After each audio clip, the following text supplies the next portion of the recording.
The car accelerated smoothly as he made the turn around the hill. He was almost there. Somehow he had reached his final breaking point. Somehow Gary was finally going to just do this. He had no doubts in his mind anymore. He was stoic and philosophical, but awaited the great joy of the task's completion. It had been a long time in coming. How long had it been? Weeks, months, years? Gary couldn't be sure. It felt like a lifetime ago. Every day he would walk past Kira's house and see her staring blankly out the window. One day he finally just stopped to speak with her. She had gestured him to meet her at the room's other window along the edge of the house where the shrubs obscured the view. She would sit on the floor by the window as he perched on the large decorative stone by the hedge and just talked with her. Mostly Gary just listened to Kira, the poor miserable woman. She relayed to him day after day the nightmare of living with Phil, how he controlled her, he tortured her. "He owns me," she whispered.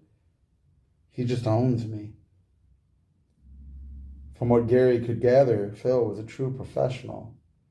Carefully and craftily, he had broken down Kira's will, with means and methods that showed no obvious signs and left no scars.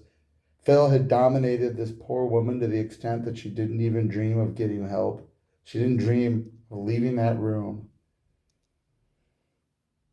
Even her willingness to talk with Gary was only out of her loneliness. She insisted time and time again there was nothing that could be done to save her. Phil owned her, she said. So Gary stopped bringing it up. He just sat and listened. At night he would lay in his bed dreaming of how to save this poor woman. "Kira," he would whisper to himself in the dark, "if only, if only." Now today was the day. Gary had let his lease run out on his apartment. He had packed up his meager belongings to his storage unit. He painted his car green. He stalked his prey and he planned this precise moment. Phil left his place of work and started across the street. He didn't make it. Torn almost in half by Gary's roaring car, he was dead before the falling bits of him struck the pavement below. Speeding far away from the scene, Gary pulled up to a swamp in the middle of the woods on a winding old dirt road. He popped the car into neutral and pushed her to her watery grave. Hopping onto the bicycle he had left there in the bushes, he started steadily back to town. Later, he would happily report his red car had been stolen. No one could place him at the scene. No one would ever find his car. No one could have imagined his motive. It was time to free Kira. Gary strode into that house like a champion. This was his victory. He had squashed the cruel dominion of Phil forever. He went quickly to the back bedroom. Kira creaked the door open slightly and was stunned. "Gary."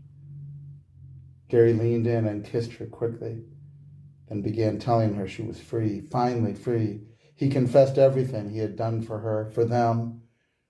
Kira wept tears of joy and pulled him inside the room. They made love. They made love over and over again throughout that long night. In the morning, Gary said they should make breakfast together. "I can't leave this room," Kira muttered. "Oh, God, help me. I just can't bring myself to leave this room. I was not allowed."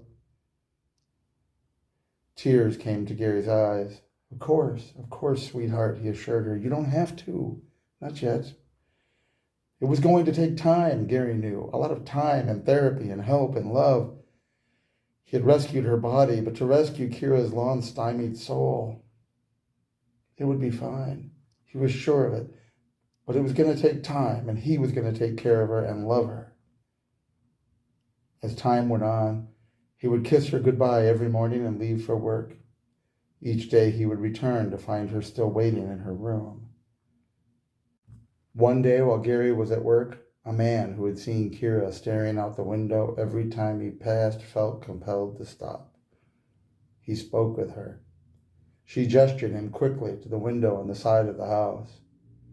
After that, she would sit on the floor near the open window, and the stranger would perch on the decorative rock just out of sight along the edge. It's Gary, she told him through tear-filled eyes. He owns me. He just owns me.